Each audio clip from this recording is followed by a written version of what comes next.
Welcome, welcome to the Midweek MIDrash. We're so grateful that you have joined us, whether you're watching us live or at your convenience. And you notice this face over here that's sharing some screen time is back, and Yeah. he has got a lot of great stuff to share in this teaching on Psalm 19. There's a lot of amazing things that we're going to get into the text. We're going to see it's just lots of stuff going on here. So we're going to get the spiritual, the literal, and the text, and all these amazing things. And we're just grateful that you could join us. You're breaking up, Mr. Bob. I'm breaking up on Yeah. the phone here. Okay. Okie dokie. So I think everything's going over. How do I sound, Regina? Regina, how do I sound? No, I'm hearing it okay. Okay. No problems? No. Okay. That's the You're important breaking thing. up. Okay, it's going over the airways fine, so we're good there. Okay, so again, we say shalom, shalom, and we're going to get started in just a couple. Psalm 19, an amazing, beautiful psalm with a lot of familiar verses, and we're going to see how Psalm 18 and Psalm 20 tie in to create this trilogy of David as he's fleeing from Saul and his men, as he meditates upon the goodness of Yah. Hadassah. Oh, Hadassah.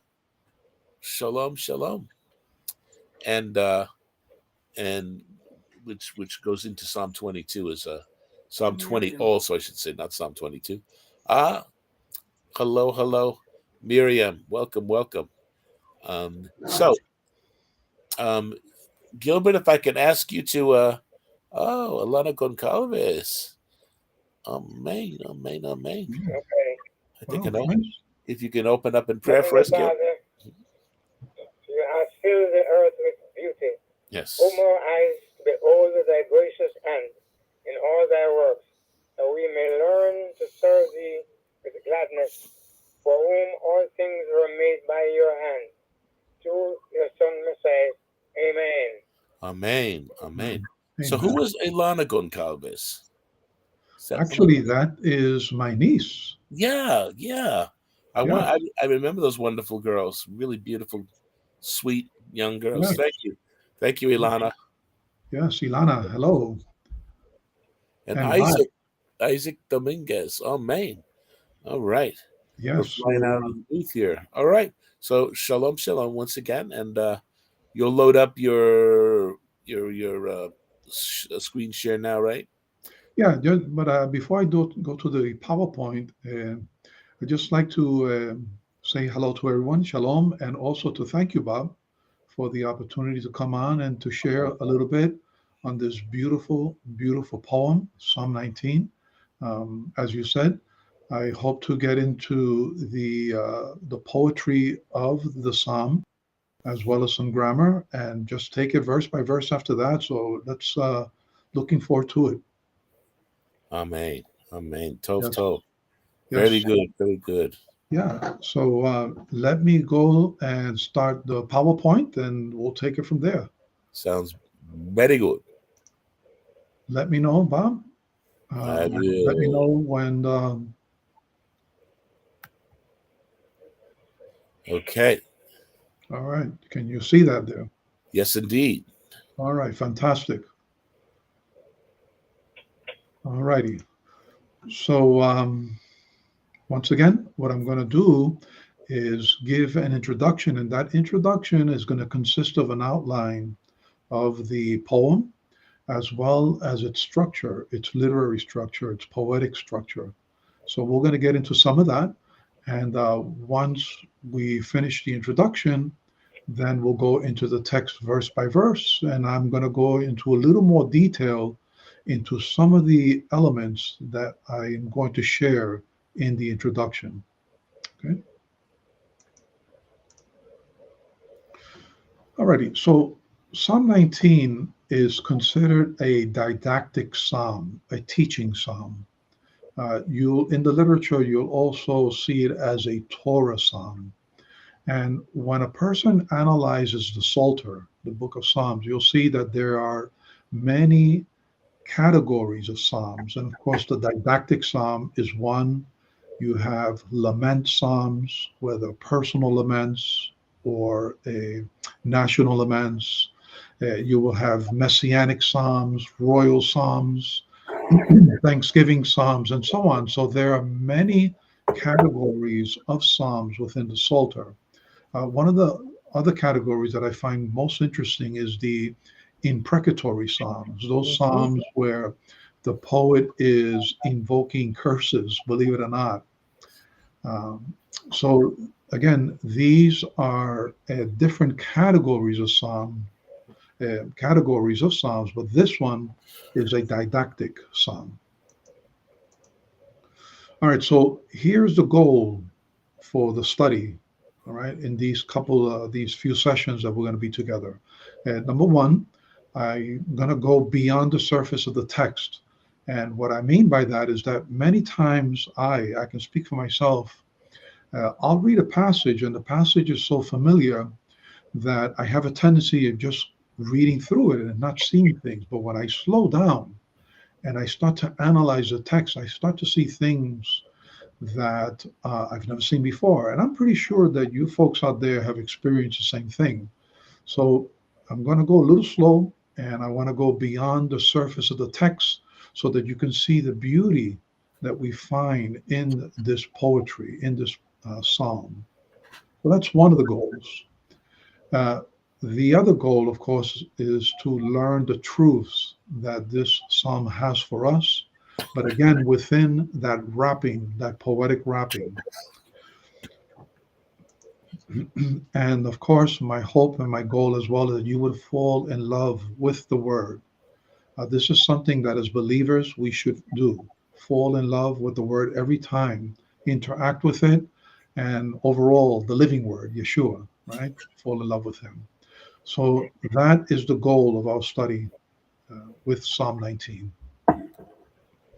Now, the purpose of the psalm itself, okay, what we see in this poem is that the Lord, God wants to grab your attention. He wants to draw you, and he wants to redeem you. And this is basically what this psalm is about, grabbing your attention through creation, through the hosts of heaven, to draw you and ultimately to redeem you. And that's exactly how the psalm ends, with David asking for redemption. All right? It's basically a recap of the Lord's work. When we analyze this poem, we see creation, then it transitions to the Torah, to the Lord's teaching, Torah revelation, and then to redemption. And one of the things that I kind of saw as I was chewing on this is that it seems to be a recap of the book of Genesis, of creation, of Exodus, where the Torah is revealed at Mount Sinai in the book of Exodus, and then redemption in the book of Leviticus, because in Leviticus we have a lot of the sacrificial laws and a lot of the laws that have to do with the priesthood, so that the people can receive forgiveness and redemption. So I see in this poem a recap of Genesis, Exodus, and Leviticus: creation, Torah revelation at Sinai, and redemption that we see in Leviticus. So this is the purpose of the psalm. Now, this psalm has two major sections, and each major section has subsections. So the first major section is a universal message to all of mankind. And this is the universal message that we have via the cosmos. That's the first section. The second section with its subsection is a specific message to mankind, that which we find in the scriptures, in the Torah. All right? So the subsections is that the heavens are communicating to us, and then from that general communication of the cosmos, the poet then narrows it down to the sun, the sun, S-U-N. The sun now becomes a specific revelator, communicator. And when it comes to the second section, what we have is the Lord's Torah, his instructions, And then David, after analyzing the Lord's instructions, he then narrows it down to his standing in relation to the Lord's regulations. So that's how the poem is structured. The psalm could also be viewed as the first section revealing the glory of God through creation, and the last section revealing the will of God. Because if you analyze this, a person can look up to heaven and say, wow, somebody must have made this, and they will marvel at the creation and all its glory and the order and beauty. But that does not give the person knowledge of what the Lord wants of him. Okay, we get that knowledge through his instructions, through the Torah. So again, the first section of the psalm reveals the glory of God, whereas the last section of the psalm reveals the will of God for us. Alrighty, so since heaven is speaking to us and it has something very important to us, what we find in the poem are a lot of words that fall within the semantic range of speech. And you'll see what I mean in a moment, all right? Within the semantic range of speech. So here we go.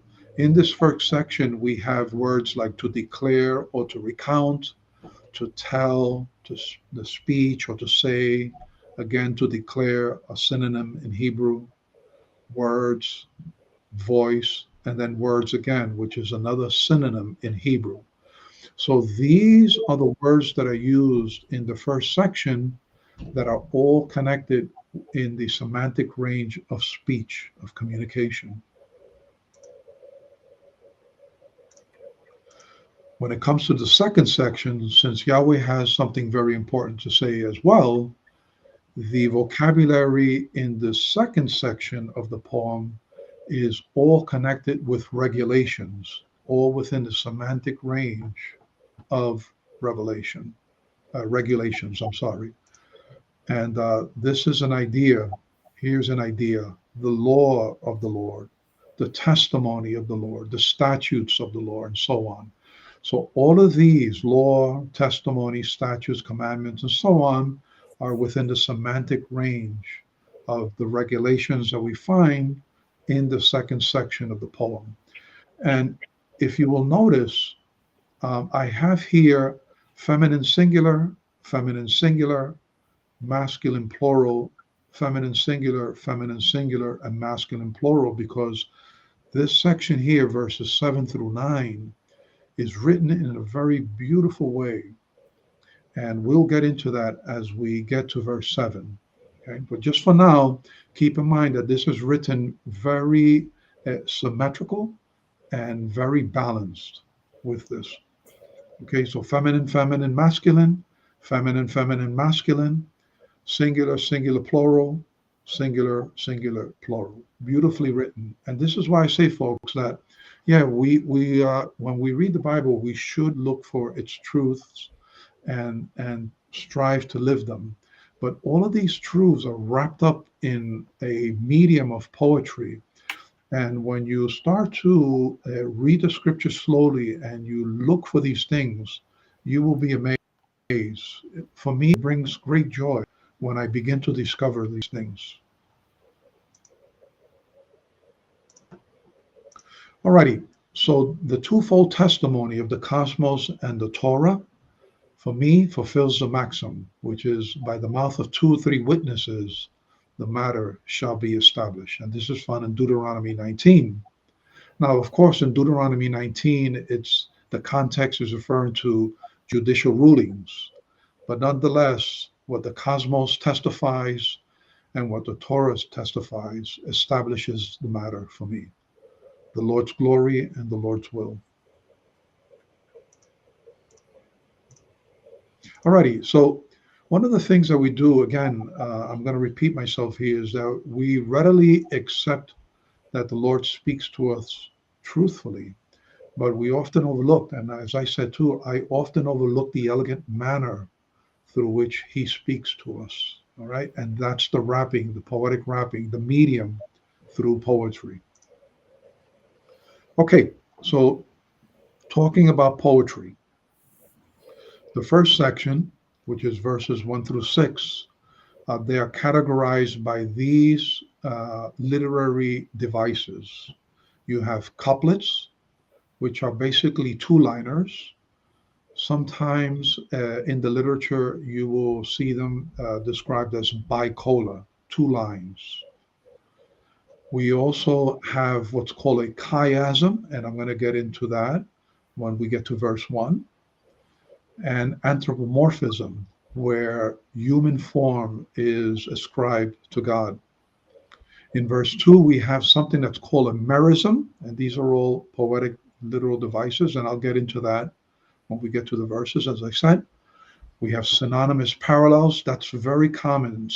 Synonymous parallels are repeated throughout the Hebrew portion of the scriptures, what we call the Old Testament. So from the couplets, the poem then transitions to what's called triplets or tricolas. And those are three lines, where you have three lines and they're connected, right? Normally, what we see in a lot of the poetry is that when you see a shift, in the poetry, that means that there is a change for something else that is to come. So it starts off with couplets, it then transitions to triplets, indicating that there'll be a shifting for the next section. All right. And in this first section, we also have simile and personification of the sun, the sun, the sun. Regarding the second section of the psalm, that portion is characterized by something that's called a synthetic parallelism. That term may be a little new to some of you, but basically the synthetic parallelism is where you have a premise and then the poet builds on that premise. He adds to it. And we're going to see that in this psalm. And I'm also going to share an example of another synthetic parallelism in Psalm 105. The second section also has couplets, and then it also transitions to triplets as well, where we see where there is an oncoming shift in the poem, and then it ends with two metaphors. Ready? So that's how the poem is outlined, and that is the way it's structured. Let's see what we have here. All right. So this is the end, the introduction. Before we go into the text, Bob, I know you want to share a little bit on Psalm 18 and talk about how it connects with Psalm 19, because that's very common in the Psalter. Usually you're going to see how one psalm kind of connects to the following psalm.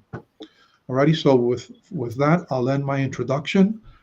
If there are any questions or any comments, I will try to answer them. Okay, so I'm going to stop sharing at this point. Amen. Amen. Welcome, Wanda, and Scrupulously Honest. We welcome to you to the proceedings.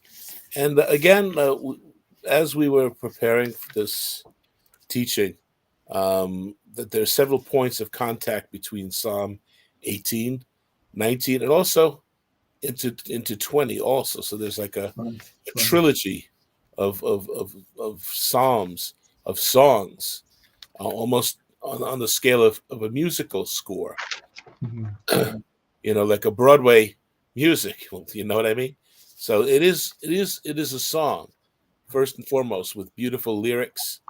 And one of the dangers, as Herman was referring, that we can get so familiar with a verse that we kind of just breeze through it. The old saying is "Stop and smell the roses," and we need to stop and gauge our point of entry and enjoy the journey. And as we leave, there's a little bit of a melancholy that we're leaving this beauty. And Herman is very well acquainted with the Hebrew, and he's whetting our appetite for what's to come, which is some stunning things, because we just don't have a nice tune. It's a pretty tune. It sounds nice. It's amazingly structured, just like we are fearfully and wonderfully made. These psalms have such intricacy, such amazing depth of detail. Excuse me. So let me go into a couple of notes that I have made here. That Psalm 19 completes the cycle of praise that was established in Psalm 18. And Psalm 18 is also recorded with some minor variations from the book of 2 Samuel, chapter 22, where we see the psalm appear. Oh, this sounds deja vu. No, that was in its historical context. And here we have it somewhat distilled for us apart from the actual event. And David is on the run. And let me see. So apart from, and I'm not going to read the whole psalm, obviously, because it's long. It's 50 verses. But its introduction is 3 verses, and I'm going to read that for you in a moment. And its conclusion from 46 to 50, which is a concluding doxology. And last week, as I concluded the model prayer, I talked about doxology, so I'm not going to go into that. But we see the last part of the familiarity of the model prayer is, for thine is the kingdom and the power and the glory forever, amen. But unfortunately, the earliest manuscripts do not have that. But we saw that in Chronicles, we see that exact expression laid before us. So it's not something that is, an addition, so to speak. It is a concluding doxa. And doxa and the variance of doxology is praise, is glory. But it's also the deep consideration. We went into the ruminant, the fact that a cow chews the grass, swallows it, and the grass goes into one of the 4 chambers of its stomach, and then it goes into another chamber, and it comes right back up for further chewing. So we need to consider, deeply think about these things. And with Herman's detail here, we can't help but consider and think things through. So for the serious student of the word, this is a treasure trove and an honor and an opportunity to take that next step, not just as a stranger or as a visitor, but one who's a full initiate, who gets it, just like Yah finally gets us. In the world, we had trouble with that fitting in, some of us, but Yah, whoa, he gets me. He gets me. He understands my mood swings. He understands me, and he still loves me. So the concluding doxology is 4650. Now, but Psalm 18 has 3 separate divisions. Okay, the first one is from verse 4 to 19, and David is delivered by Yah from his enemies. We see that, and in the literal as he is doing so, because David is on the run. Yes. And we're going to see the superscript. We're going to see the introduction to the psalm lays this all out there. He's running for his life, but he also knows that he's the anointed of Yah. So there's this, he knows that he can't harm Saul because Saul is Yah's anointed, and yet he realizes that he also is the anointed that is called to replace him. But vengeance belongs to Yah. Even though this anointed one is seeking to kill him, he knows that the purpose of Yah will be fulfilled, that he doesn't have to do anything about that. It will be done. So the second section, and again, with what Herman is doing is very much like a mathematical equation. It all balances out. It's all unique and beautiful. And of those who appreciate math, and I never really did in my school years, but I can look at it and appreciate it more now. But how did we get there? The journey is exciting, but at the end of the journey, we say, how did we get here? And then you look back and you see those steps, and you see how the journey evolved, how it slowed down from time to time, and sometimes it accelerates. Yea, though I walk through the valley of the shadow of death, I will fear no evil, for you are with me. Occasionally we start, where did I get myself into? The valley of the shadow of death. Wait a minute. I don't belong here. Okay, so that's from 4 to 19. And then from verse 20 to 29, we see the moral ground and the higher ground of David's journey. Not that he earns it, not that he earns the favor of Yah, but he makes a case for the moral grounds for Yah's help for him. He lays that out, why Yah should be helping him, and he is. And that's from 20 to 29. And then from 30 to 45, we see the help that Yah does provide for David as it's recounted, as it's reviewed and expressed with gratitude. And so much gratitude that it ends with a doxology. It ends with praise. But I am going to, and please, Herman, and please step in whenever you feel compelled to do so. Well, no. I'll let you continue, and I'll share just a few things. You mentioned the trilogy thing, which is a very good point regarding 18, 19, and 20. But continue, please. Okie dokie. So now, the next we go to the superscript, the introduction to Psalm 18, and it's quite extensive. In fact, some Bibles don't have the superscripts; they just go right into the psalm. But it's important to get what it's about. And this is directed for the director of music of David, the Aved, the servant of Yah. He sang to Yahweh the words of the song when Yahweh delivered him from the hand of all his enemies and from the hand of Saul, he said. And it goes right into the song. So here we see he's a man on the run. He's a man who's hiding wherever he can. In fact, when we look at the Kahal Elohim, you see a picture of a waterfall, and that's from En Gedi.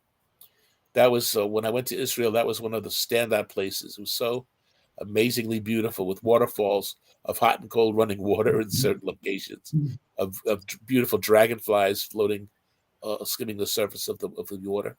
But that's where David would hide, En Gedi, and Yah provided David with a form of paradise, Gan Eden, in order to flee. He didn't get to go into the middle of an arid region or a desert location. He was in this lush woods, this lush garden. Hey, Bob, excuse me.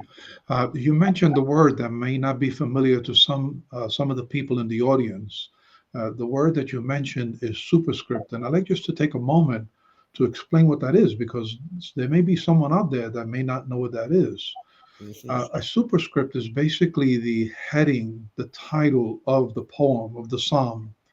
And in the superscript, you may have a historical element that gives insight to the psalm, or maybe a musical element. And I'll share a little bit on the superscripts, because Psalm 19 also has a superscript. And believe it or not, in some passages of the Old Testament, there's something called a postscript, but we won't get into that. But these are superscripts, headings, titles to the poem. Amen. And introductions too, if you will. Right. And the purpose. He sang the song to Yah when Yah delivered him from the hand of his enemies. So there was a purpose. The Ruach welled up within him. The fact that, hey, this is really happening. I'm really being rescued from my dire circumstances.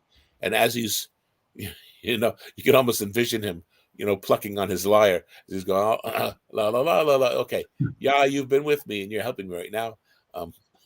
But in essence, that's he does. The Ruach gives him this beautiful, beautiful song.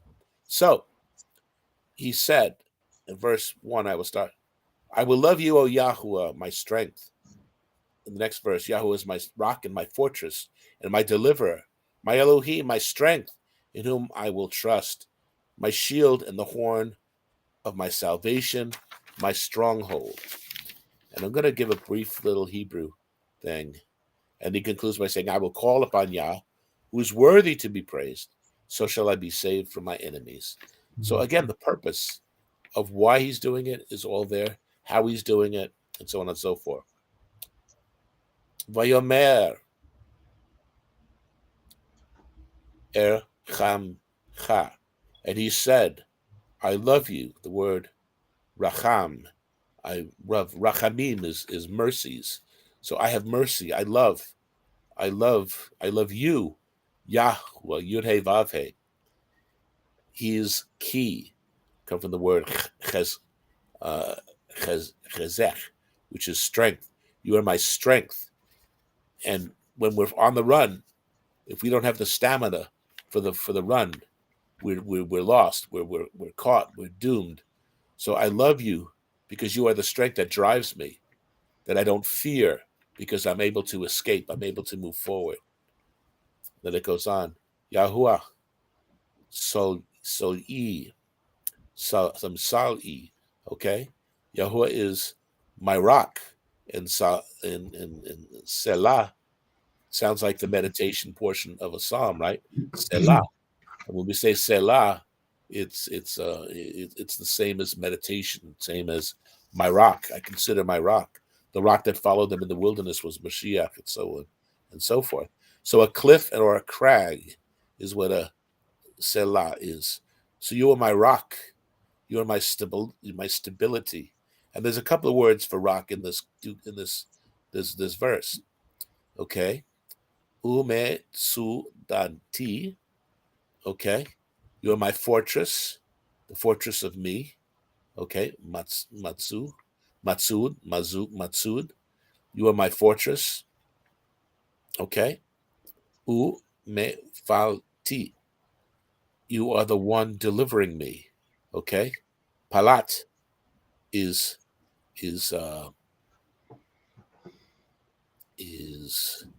the word. Okay. You deliver me.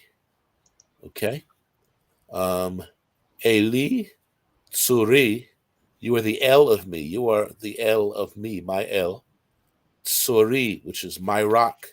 And the Tsur is a boulder. So some translations just render this my strength.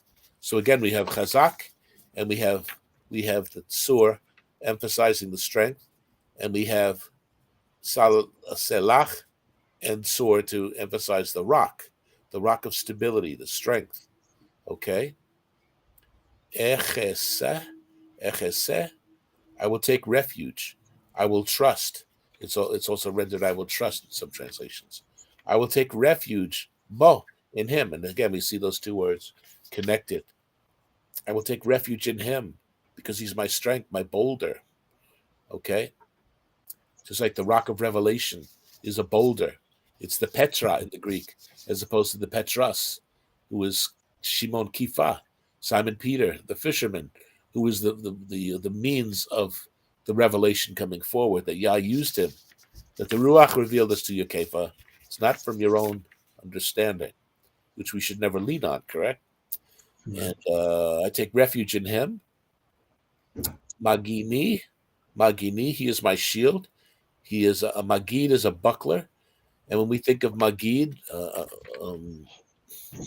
Magain is the telling. Magain is a buckler, is a shield. And it's not a star. It's not the Magain David. It's not a star.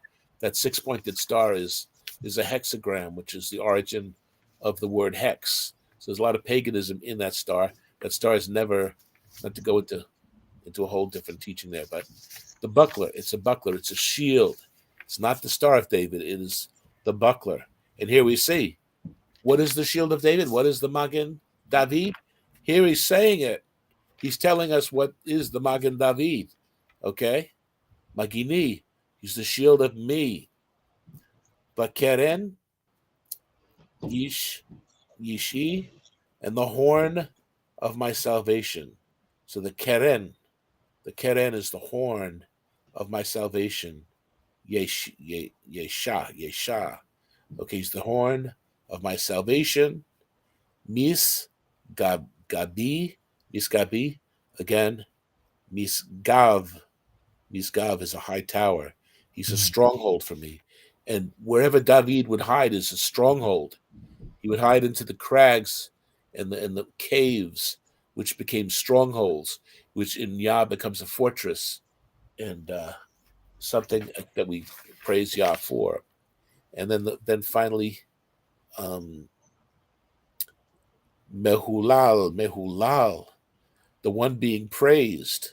Mehulal and Halal is praised. The one being praised, Ekra, I call, from the word kara, which is to call, to speak.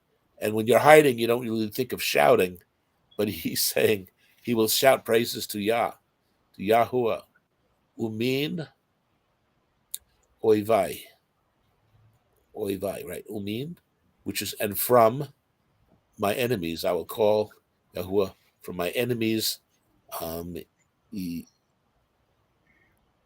I'm sorry, Iva Ivashea. Okay, I am saved. Again, Yah Shah. I am saved. Again, that same word, which is the root of salvation, which is the root of being rescued, which is the root of Messiah's name. So I call, and from my enemies, my enemy, okay, my oyev, my enemies, the ones who are against me, who seek my life, I am rescued. And then quickly, I'm just going to jump to 46 to 50. So again, that's how he introduces the psalm. He goes into all these different things, how he's rescued, why he should look for his rescue, that he's not disqualified from rescue because he's doing what he needs to do, and then recounting the events. And then comes the doxology, which is Yahuwah lives. Blessed be my rock. Let the Elohim of my salvation be exalted. It is Elohim who avenges me and subdues the people under me. You also lift me up above those who rise against me. Again, it's a double parallelism. He delivers me from my enemies. He lifts me up for the people under me. Okay? He lifts me above those who would rise against me. So we see essentially the same sentiment expressed twice with more detail. Okay? You have delivered me from violent men. Therefore I will give thanks to you, O Yahweh, among the Gentiles, among the nations, and sing praises to your name. So the fact that he's rescued is reason why he can sing. If he was tracked down and arrested or killed or something, he can't sing. Only the living can praise Yah. The dead cannot praise him. So he's saying, that's why I'm doing this, because you have rescued me. Therefore, I will give thanks. We will give Hudu. Hudu leYahuwah kitov. Okay? Great deliverance he gives to his Melech, his king, and shows mercy to his anointed, to David and his descendants forevermore. So again, the way he ends that psalm opens up the doors for the first verse of Psalm 19, where he looks up to the starry sky and sees the Shemayim, the heavens above him, all glittering and illuminated before him.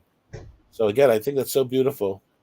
Again, David, he gives his Melech. He realizes who he is. He doesn't shy away from it. And he shares mercy, rechamim, with his anointed.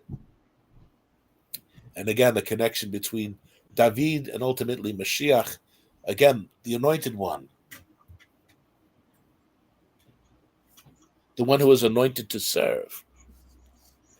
People forget that when those who are anointed are not big shots, we become qualified to serve. Okay?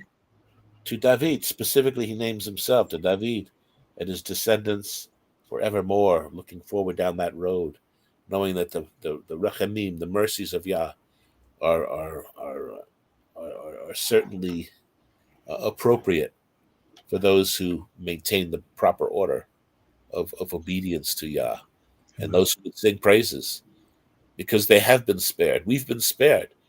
Our situations, our difficulties can prohibit us from praising from time to time. But we need to sit back and say, wow, Yah's been there for me. He's been there the whole time. And so, Baruch Hashem Yahweh. So we say thank you to Yah. So that's Psalm 18. And we'll see how this goes right into Psalm 19 and the continuation of this praise. Okay, Herman? Yes, Bob and folks, I know that our focus is Psalm 19, but what Bob is doing is good, because what we often see in the Psalter is a connection between the Psalms, the one before, the one after. And so one may ask, how Psalm 18, 19, and 20? Very simple. In the superscript of Psalm 18, we find David running from Saul and from Saul's men. He's running for his. He has to hide in places. He finds himself most likely in deserted places at night. And that is the perfect time where he most likely lift his eyes to heaven in caves and in the wilderness and looking up heavens and declaring what he declared in Psalm 19. So there is a connection. David running, hiding, hearing the glories of the Lord. He is saved from his enemies. And then in chapter 20 is basically the same thing. He is delivered from his, so he praises the Lord. So there is a connection. So we find that there is a trilogy.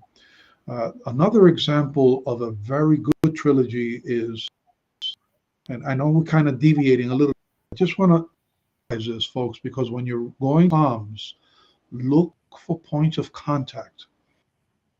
Another very interesting is Psalm 105, 106, and 107. If you read those three Psalms together, you'll see that it is an outline of history, starting with the Abraham, then going to the Egyptian bondage, Joseph, the Egyptian bondage, then Moses, and the wilderness, and on and on and on, entering the land. So that is a trilogy there, Psalm 105, 106, and so throughout the Psalter, we find these clusters, these little clusters, obviously tying together. With your permission, let me just give one more example of this concept, okay? Before we get into the text. Another example of this is found in 140, 141, 142, and 143. So those four Psalms, what we find is once again David running for his life and crying out because the enemy has set traps, nets, snares. Find those words throughout those Psalms. The traps, the snares, and the nets. We find them in Psalms 140 to 143. That's one of the that goes through those Psalms. The other isn't that the Psalm? I'm sorry, 1 second. Isn't that the Psalm where he says, "Why is my soul disquieted within me?"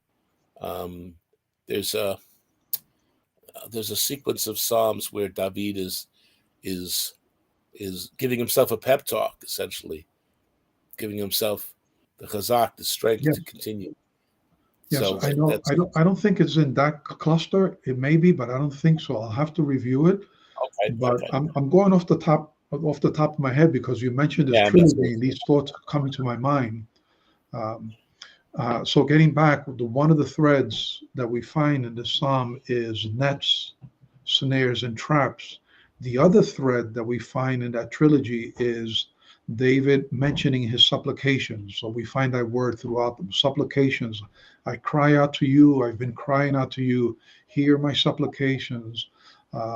I present my supplications. So this is just an idea of when you read the Psalter, look for these connecting points because you're going to see them quite a bit. Ready? So keep your eyes open on your journey. Keep your eyes open. Yes. Keep your eyes and your ears open at all times. Yeah. All right. Your mind. Excuse me? And your mind. You got to keep your mind open. Yes. And ruminate like the animals, right? Chew on it, digest it a little bit, bring it back up to mind, and then chew on it again. I do that all the time. This is why Gladys tells me, "You're reading that again?" And I say, "Yep, I'm reading it again." There you go. All righty. So let's get into the text, Bob. Let's get into the actual text of Psalm 19. Let me get back to the PowerPoint here.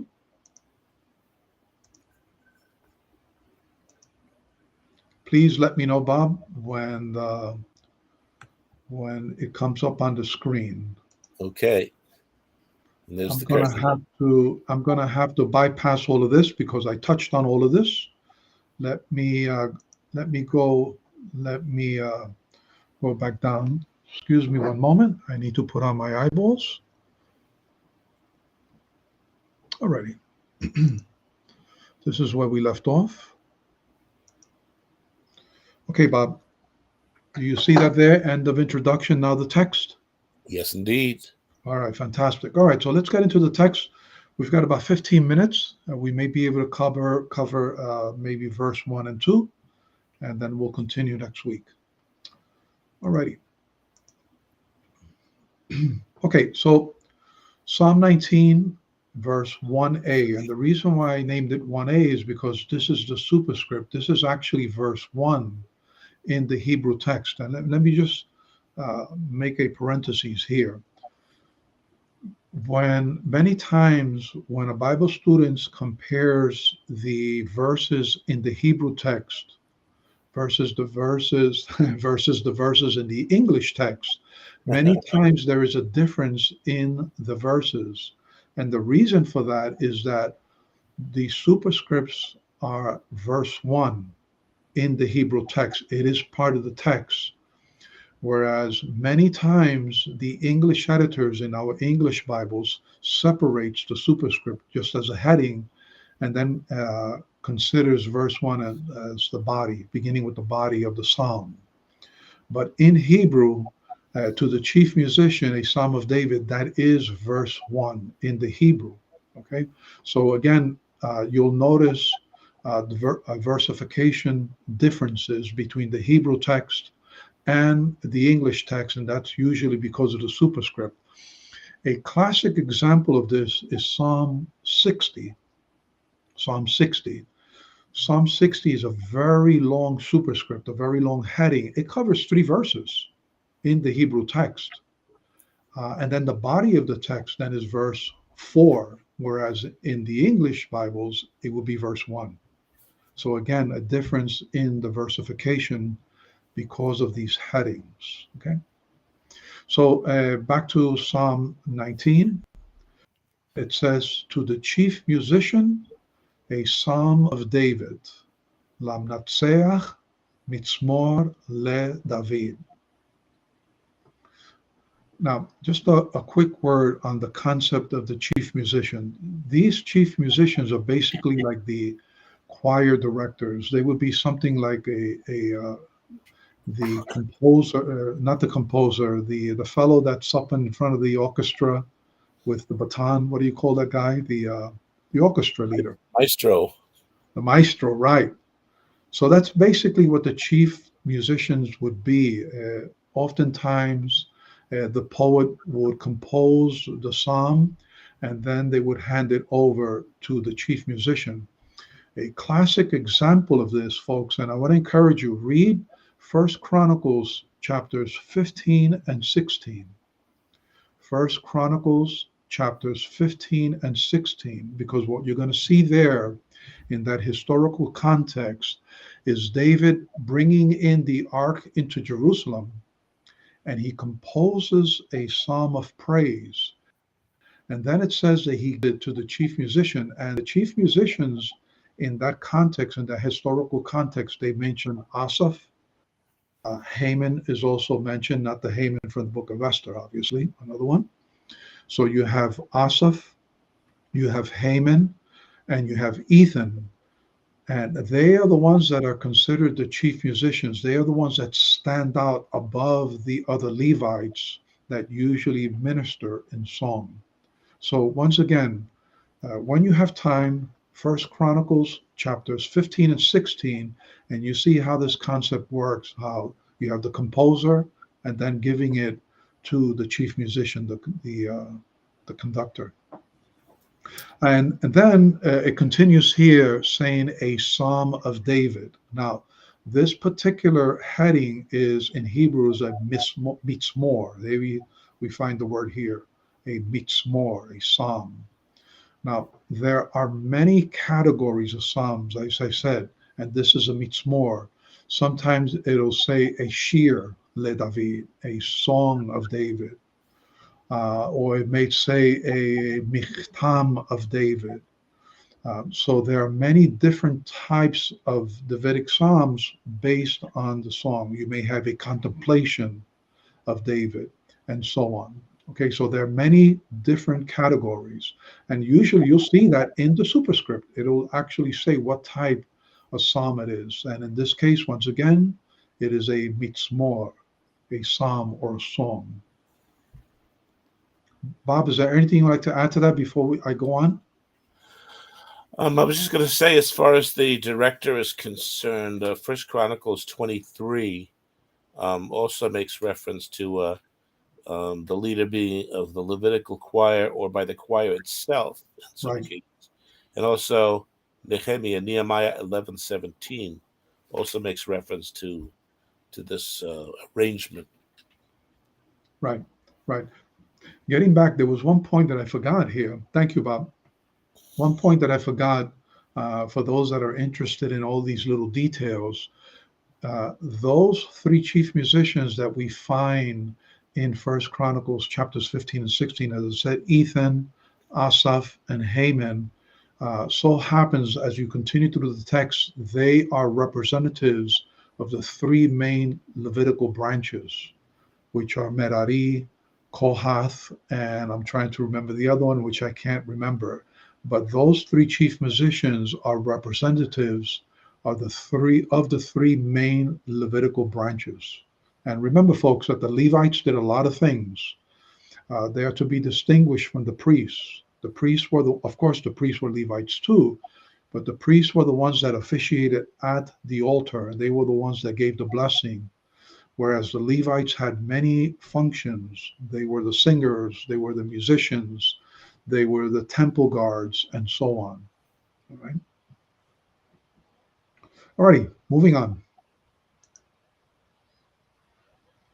Alrighty, so Psalm 19, and I titled it 1B and C, but in the English is Psalm 1, of course.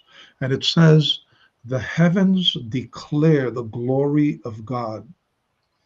Hashamayim me separim kevod el." And then it says, "And the firmament shows his handiwork. Umaaseh yadav magid ha-rakia." And this is verse 1.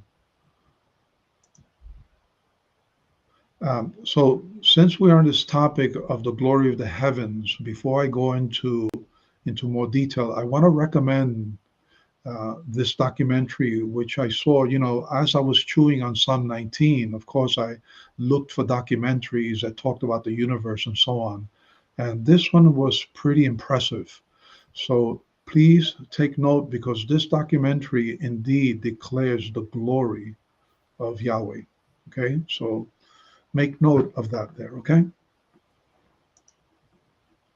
Alrighty, so this is what we find poetically in verse 1. What we have here is a chiasm, and we have anthropomorphic language. So notice how I have it structured in the English. I have the heavens declare the glory of God, and his handiwork shows or tells the firmament. So notice how the poet writes this. The heavens corresponds to the firmament or to the expanse. It's better, rakia really is better understood as the expanse of the universe. So we have the heavens and the firmament or the expanse. We have declare and shows, or the magid. Magid can also be to tell. It tells about the firmament. And here we have the glory of God and his handiwork. So notice how these words pair up: the heavens, the firmament, declare, to show, to tell, and the glory and his handiwork. And usually when you have a chiasm, and by the way, the word chiasm is a Greek word, which basically is like the X, where you have one portion coming down and then the other portion going in the opposite direction to match it. Right? A chiastic structure. And they come in all sizes and all flavors. Right? So here we have a chiastic structure of verse 1. Now, you may ask yourself, but the glory of God and his handiwork really doesn't match up like the heavens and the firmament, the expanse. But in reality, if you think it through, it does, because it is his handiwork, it is his works that reveal, that testify of his glory. And a perfect example of that is how Yeshua describes the resurrection of Lazarus. In John chapter 11, when Yeshua tells Martha and the people, remove the stone, Martha says, no, he's been dead now for 4 days and there's going to be a stench. And then Yeshua says, haven't I told you that if you were to believe, you would see the glory of God? Right? This is what he tells her. So, and then of course, Yeshua resurrects Lazarus. So notice how Yeshua associates the glory of God with the resurrection, with God's works. So this is why I say that they do correspond. The glory does correspond because his work reveals his glory. Now, for those that are learning Hebrew or interested in the Hebrew, I just want to point out a few things in the Hebrew text. Notice how we have Hashamayim and Harakia, which corresponds to the heavens and the earth. So you have the definite article here, the Ha and the Ha. And then here, where we have Saperim and Magid, these words here are both participles. They are participles. And for those that have forgotten, I know we've been out of school for a very long time. A participle is a verbal adjective. It's a verb that functions like an adjective. Okay? And the example that I often give people is the burning house. Hey, Bob, I hear like some echo. Can you hear me okay? Yeah. Yeah. So regarding participles, a participle is a verbal adjective, and basically, like for instance, the burning house or the running boy, the swimming boy. What type of boy is it? A boy that swims. But the word swimming is a verb. But in this context, it is used as an adjective to describe what the boy is saying. Or the burning house. Burning is a verb, it's an action word, but it's describing what type of house. So it's a verbal adjective, a participle. So I like the way the poet here structures this chiasm with the vocabulary that matches grammatically as well. Any thoughts or questions on that, Bob? And if somebody has written something, would you please let me know, because I can't see the screen. I only have the PowerPoint. Yeah. Hadassah, praise the Lord for all his mercies and goodness. Amen. Will he be sanctified? Yeah, little points of encouragement. Absolutely. Okay, fantastic. So but that's. Also, I was going to say it's just about 8:30. With regards to because I was going to read a psalm, but it's a little late for that. But yes, okay. So let me just finish off with this. So this is what we have at chiastic structure, and as I said, they come in all sizes and flavors. As far as the anthropomorphism in our verse, we find it here. Yadav, his hand, his hand. Okay, the English has his handiwork, but the Hebrew says his hand. Uma'aseh yadav. And here, what anthropomorphism is, or anthropomorphic language, is where the poet ascribes a human form or human feature to God. We know that God is a spirit, but we find throughout the Psalter where different poets describe the Lord's nose. Or that's my favorite one with the nose. Don't get me going with the nose. Or his hands, or the Lord's eyes. So when we see that, that is called anthropomorphic language, where human form is ascribed to the Lord. All right, I'm going to leave it off here. We'll continue next week with verse 1. I'll give a review, and then we'll continue with verse 1. Okay, Bob, I'm going to close off. Okie dokie. Yeah, and we're off to a running start. This is wonderful. And again, anthropomorphic, it's like the breath of Yah, the apple of his eye, and many such things. And that's the beauty of the Psalter, that he uses all that's available in the kitchen sink, if it's needed, to describe things into detail that we can appreciate, we can understand, because nobody here speaks the language of the Shemaim. At least I don't think so. If anyone does, let me know. But so we try to break it down in terms that we would understand. So Right. the right arm of Yah, Yes, another one, right?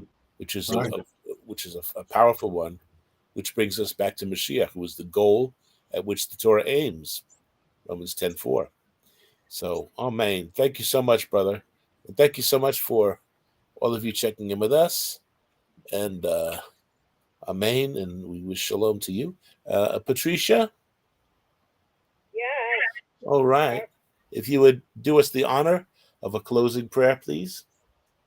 Yes, I will. Okie doke. Vino Maltano, our Father and our King, blessed art thou, creator of the heavens and the earth.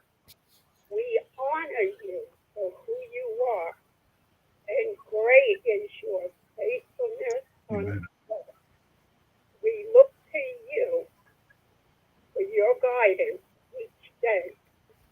We ask you to bless each family here tonight, and thank you for all the blessings you bestow upon us Yes. today. May your will be done in our lives. You are so worthy to be praised. We thank you for all things. To Yeshua be all glory, honor, and praise. Amen. Amen. Thank you, Pat. Odu. You're welcome. Amen. Amen. So again, I think you got a good taste of what is to come for the next weeks to come. That we're not messing around here, and we have yes, a lot of wonderful detail. And I pray that you're receiving this. And if it's been a blessing, please tell others about this also. And we will continue Psalm 19 next week, Yah willing. And for now, we say Laila Tov U'Lehitraot. We say good night, and we'll check you out a little further down the road. We wish you shalom, shalom. We Amen. wish you wellness and the ability to appreciate these things that might be a little above us with regards to the details and the technology. But it's all tov, it's all amazing, and it all skims the surface of the things of Yah. So again, we thank you for checking us out, and we say Laila Tov U'Lehitraot. Amen. Be well. Amen.